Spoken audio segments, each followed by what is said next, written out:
Gente, bom dia! Estamos aqui pela TV Horizonte, a TV de Nossa Senhora da Piedade, a nossa padroeira. Muito bom dia para você, minha amiga, dona de casa, companheira de todas as manhãs. Pois é, tivemos uma chuvinha ontem à tarde, né? E hoje já tivemos 16 graus de temperatura, a mais baixa de Belo Horizonte. E agora, segundo a meteorologia, nós teremos temperaturas mais baixas. E hoje, por exemplo, nós teremos uma temperatura máxima de 25 graus, sinal que aquele calorão está indo embora. Pois é, olha, falando de Brasília, ainda sobre os acontecimentos de Brasília, o general Gonçalves Dias, ministro-chefe do Gabinete Institucional da Presidência da República, pediu ontem demissão do cargo, porque uma rede de televisão, né, identificou que ele estava dentro do Palácio do Planalto no dia da invasão, né, que os manifestantes invadiram o Palácio do Planalto, invadiram o Congresso Nacional, invadiram, né, inclusive o Supremo Tribunal Federal, né, e todo mundo estranhou porque o Palácio do Planalto não era, naturalmente, protegido pelo batalhão de guardas do Exército, que tinha que ficar no Palácio do Planalto para protegê-lo, como também o próprio Supremo Tribunal Federal e a Polícia Legislativa lá do Congresso Nacional. Todo mundo sabia que tinha uma manifestação gigante em Brasília, né? Então, a rede de televisão mostrou o general lá dentro,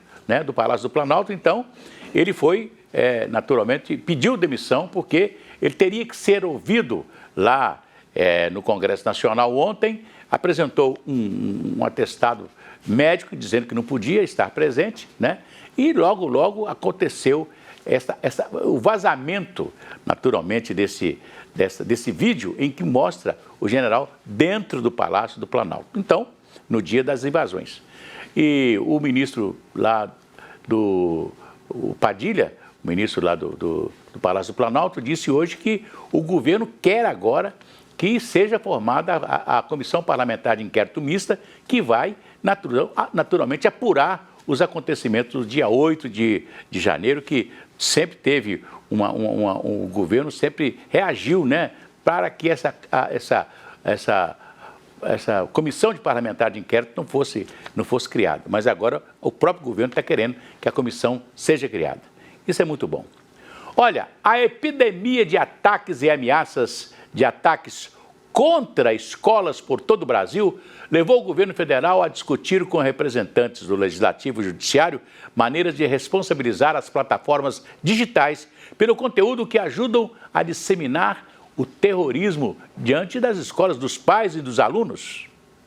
O presidente Luiz Inácio Lula da Silva recebeu ministros, governadores e autoridades do Judiciário no Palácio do Planalto para discutir políticas de prevenção e enfrentamento à violência nas escolas. O petista observou a importância das famílias na educação das crianças. Quando uma criança acha que uma arma é uma solução, uma criança de 8 anos, 9 anos, por que ela acha? Ela viu na Bíblia? Não. Ela viu no livro escolar? Não. Ela ouviu do pai dentro de casa. Ela ouviu do pai ou da mãe dentro de casa. E é por isso que a gente precisa ter em conta que sem a participação dos pais, a gente não recupera um processo educacional correto nas nossas escolas. Durante o encontro, o ministro do Supremo Tribunal Federal, Alexandre de Moraes, fez um balanço sobre a influência e o papel das redes sociais. O modus operandi dessas agressões instrumentalizadas, divulgadas, incentivadas pelas redes sociais em relação às escolas é exatamente idêntico o modus operandi que foi utilizado contra as urnas eletrônicas, contra a democracia, o modus operandi instrumentalizado para o dia 8 de janeiro.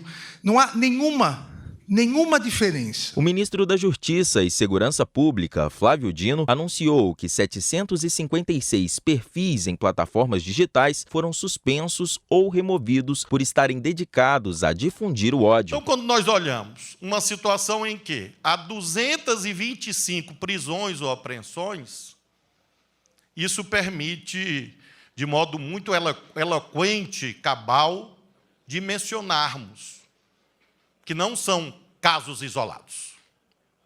Na verdade, é uma rede criminosa. O ex-governador do Maranhão também informou que os sites vão ser obrigados a tomar medidas para proibir conteúdo e usuários que estejam promovendo ou apoiando ataques ou violência contra as escolas.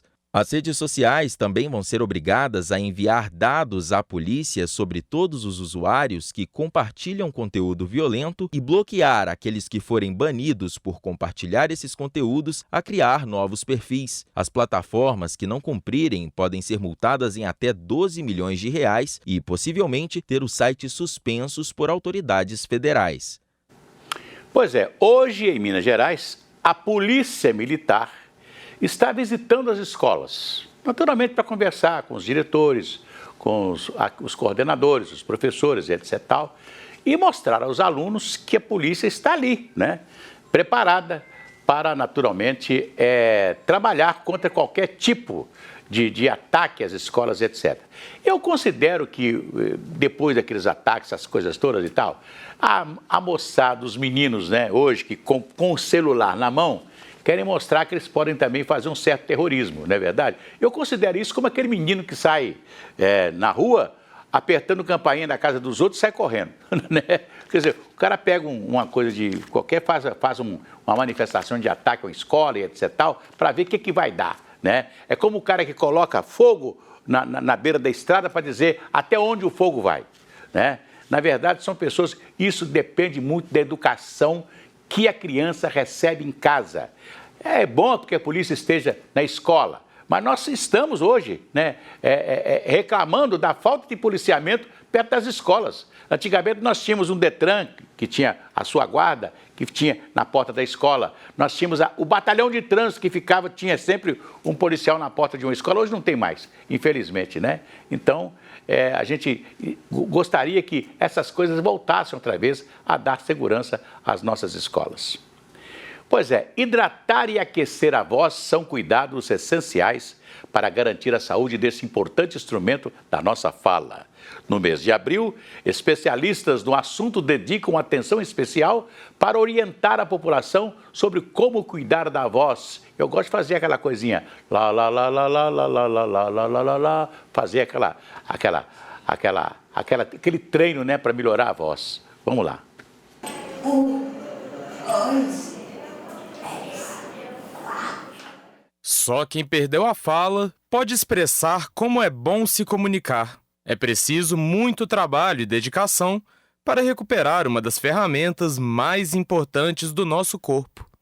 Depois que as pernas ficaram assim, o médico falou que as cordas vocais estão com paraplegia espástica. Aí eu comecei a perder a voz. Tem sido ótimo. Eu aprendi a falar mais devagar. Cuidar da voz não é uma tarefa complicada. Ajustes na rotina podem contribuir muito. De uma forma geral, e aí a informação realmente é bem individualizada, de uma forma geral nós procuramos tudo que hidrate o nosso aparelho fonador, porque as pregas vocais vibram em média 200 vezes por segundo enquanto nós falamos. Então o atrito é grande, e se fica ressecado e a pessoa ainda coloca força, a chance de lesão é grande. Então tudo que hidrate. Então as dicas são, evitar ambientes irritativos, tanto o fumo ativo como o fumo passivo, ele é prejudicial, o uso exagerado de bebida alcoólica, desidratação, usar umidificadores, isso facilita, ajuda a lubrificação das cordas vocais. No caso de Carlos, a perda da voz não foi por descuido. Eu comecei porque eu não tinha voz, a leitura era labial.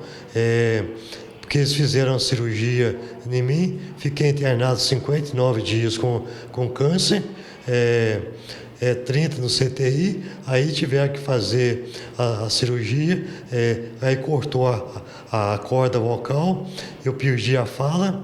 Depois de 2 anos de tratamento com fonoaudiologia, a fala está quase normal. A médica mesmo falou que provavelmente eu não voltava a falar mais.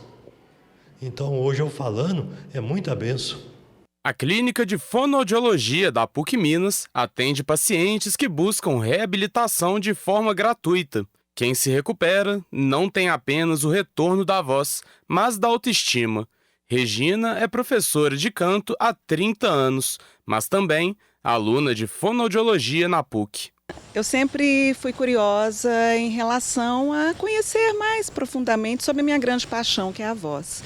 E fui entendendo que esse caminho da ciência ia me revelar mais coisas para complementar o trabalho artístico. Alguns exercícios e cuidados para a voz praticados por profissionais da área musical também podem ser levados para o dia a dia. No dia que vai cantar, assim, tem um preparo todo, assim, com exercícios vocais mesmo, de aquecimento vocal, de técnica, e para a gente conseguir cantar sem prejudicar a voz. É tipo o atleta que vai fazer aquecimento para fazer uma atividade física. É o nosso caso também. E é importante também buscar manter o silêncio, porque assim, a gente exige muito quando a gente está cantando, principalmente quando a gente tem uma rotina muito agitada de concertos, de apresentações, de ensaios, às vezes ensaios de manhã com um concerto no mesmo dia. Então, isso tudo exige muito da voz, né? Então, o ideal é que a gente mantenha realmente silêncio e dormir também, procurar ter uma noite de sono com qualidade. A voz transforma vidas, expressa sentimentos, emoções. Faz parte da identidade de cada um.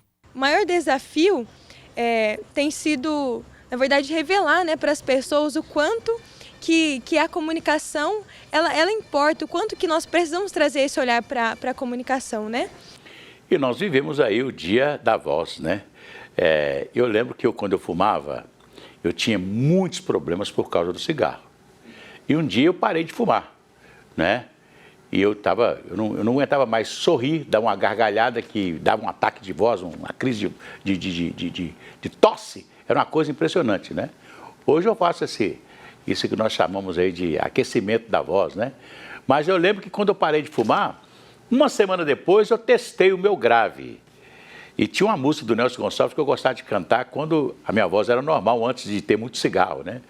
Quanto mais longe dos teus olhos, meu amor, mais me atordoa o calor desta paixão. Aí o grave voltou, né? O cigarro me prejudicou muito.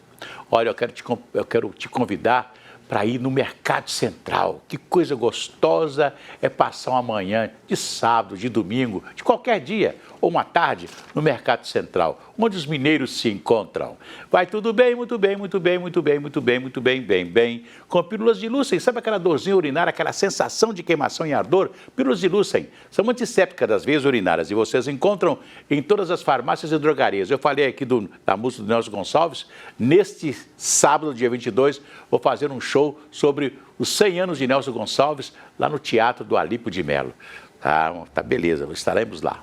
Daqui a pouco a gente volta.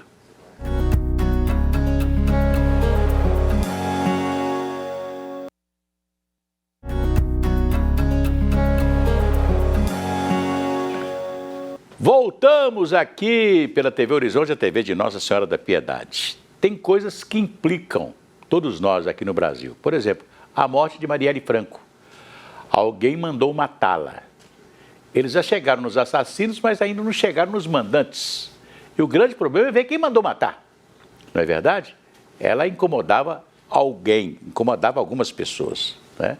Então, a grande investigação hoje é para saber quem mandou fazer o serviço de matar a vereadora do Rio de Janeiro, como também o seu motorista, né? O Anderson, né? Bem, nós também perguntamos, né, naquele momento que o então candidato Jair Bolsonaro recebeu uma facada lá em Juiz de Fora, o que aconteceu? Porque tão logo o Adélio Bispo foi preso, né, chegaram lá de jatinho 2 advogados, né, para defendê-lo, né? A gente sabia que tinha alguém mandando defender o Adélio Bispo, né?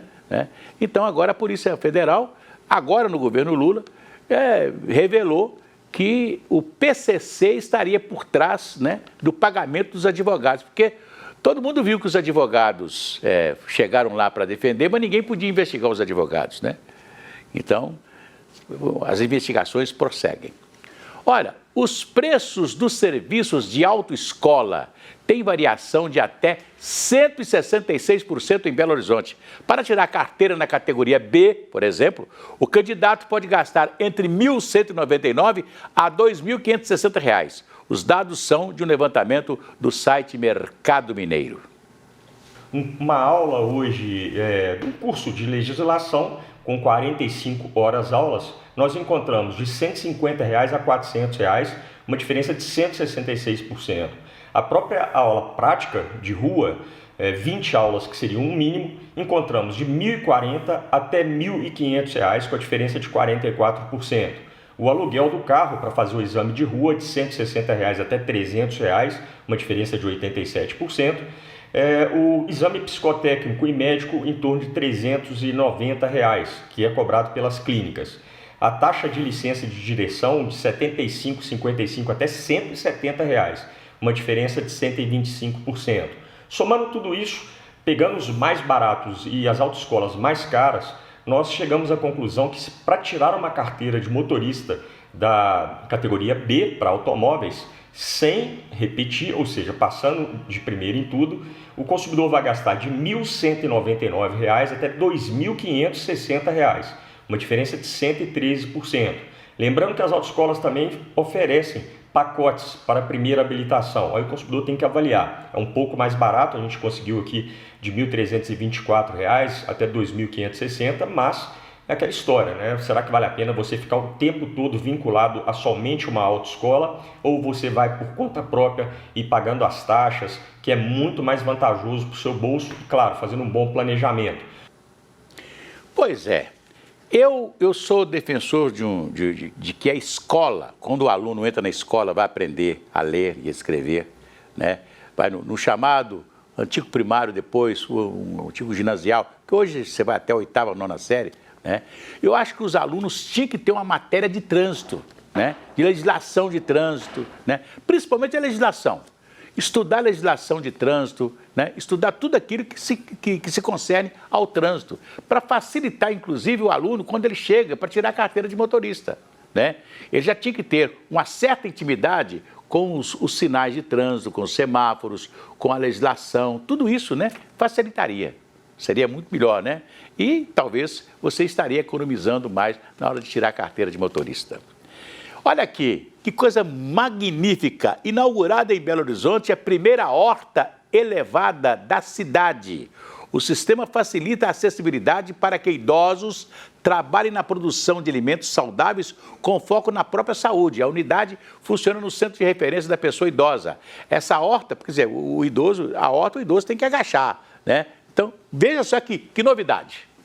A primeira horta elevada de Belo Horizonte fica no centro de referência da pessoa idosa, na região noroeste. Ela foi construída pensando justamente nas questões ergonômicas envolvendo os mais velhos. A importância é muito grande em vários fatores, né? A gente tem aí as hortas, que são as unidades produtivas, que é como a gente chama na Prefeitura de Belo Horizonte, né? Como um espaço para os idosos poderem trazer a memória, resgate de memória, para eles poderem plantar alimentos que sejam saudáveis e sem agrotóxico, que a gente não trabalha aqui com agrotóxico. Ao mesmo tempo, a gente vai ter a questão da educação ambiental e principalmente a socialização, né? As pessoas poderem estar entre vizinhos, parentes, né? Trazem para cá, e essa troca de saberes, né? Que não tem preço, né? A unidade produtiva tem 20 canteiros construídos a 60 centímetros do chão. Hortaliças, verduras e plantas medicinais já estão sendo plantadas em parceria com o setor de fomento à agroecologia e agricultura. Geralmente o pontapé inicial do projeto, né? Então assim que essa estrutura foi entregue, nós fomos acionados pelo pessoal do CRPI e viemos fazer uma conversa com os usuários do CRPI, né? E aí essa conversa a gente entendeu um pouquinho do objetivo, o planejamento produtivo que eles gostariam com esse espaço, e partimos então para a ocupação dos canteiros, né? E aí a gente fez um mutirão e aí todo mundo trouxe um pouquinho do seu conhecimento e veio plantando junto com as mudas que nós doamos. O projeto socializa e traz bem-estar aos participantes. Além dos conhecimentos teóricos e práticos sobre agricultura urbana, a troca de experiências e a convivência trarão maior qualidade de vida aos idosos. Eu tenho vindo aqui esporadicamente ainda não me encaixei num horário. Mas vou encaixar, né? A sexta-feira a gente já vai fazer um mutirão aí para tirar as tiriricas, né? Eu sempre, quando venho aqui um pouquinho, tiro já alguma coisa, né? Que a gente não pode perder tempo. Nossa, amo, adoro, gente. Antes era lindo, agora ela está no nosso nível, a gente não precisa ficar mais abaixada, né? A gente já tem postura, a gente fica ali cuidando e sentindo, né? Aquele conforto da posição, de estar cuidando de uma coisinha que a gente plantou e ia aguando, regando, vendo crescer e depois saborear na nossa mesa, né? Importância para mim é para a mente. Eu trabalho com idosos, porque eu sou gerontóloga, então eu trabalho com idosos. E por isso que eu brinco que eu trabalho desde 1955 com idosos, comigo, por exemplo. Aí eu venho trabalhando isso tudo. E isso me alivia a mente. Olha, eu aprendi há muitos anos, ainda menino, garoto, que trabalhar a terra é uma das coisas, das funções melhores para a alma, para a vida da gente, né? E eu aprendi isso com meu pai. Em casa tinha horta. E minha primeira função na horta era arrancar matinhos, né? Azedinhas, aquelas coisinhas gostosas da horta, né? Então foi a minha primeira função até aprender a plantar, aprender a colher e etc, né? Isso é muito importante, você ter horta na vida, né? Diz que quando o homem, onde a terra é boa, o homem é bom. Onde a terra é ruim, tórrida, seca, o homem é mau. Então, vamos plantar sempre, vamos cuidar sempre da terra, não é isso? Olha aqui, vou cantar aquela musiquinha. Se a criança acordou, dorme, dorme, menina, tudo calmo ficou, mamãe tem auricedina, é um antisséptico de uso local para adultos e crianças, todo mundo sabe, dor de ouvido, auricedina. Se persistirem os sintomas, o médico deverá ser consultado. Última notícia, a Comissão Parlamentar de Inquérito da Câmara Municipal, que está investigando o ex-prefeito Alexandre Calil, convocou hoje o presidente do Clube Atlético Mineiro, o Sérgio Coelho, para fazer um depoimento como testemunha. Eles querem saber porque muitos diretores, pessoas ligadas ao Atlético, né, foram convocados, foram contratados pela prefeitura na época do Calil. Então eles querem saber qual a relação que tem sobre isso aí. Amanhã a gente volta com música, hein? Até lá!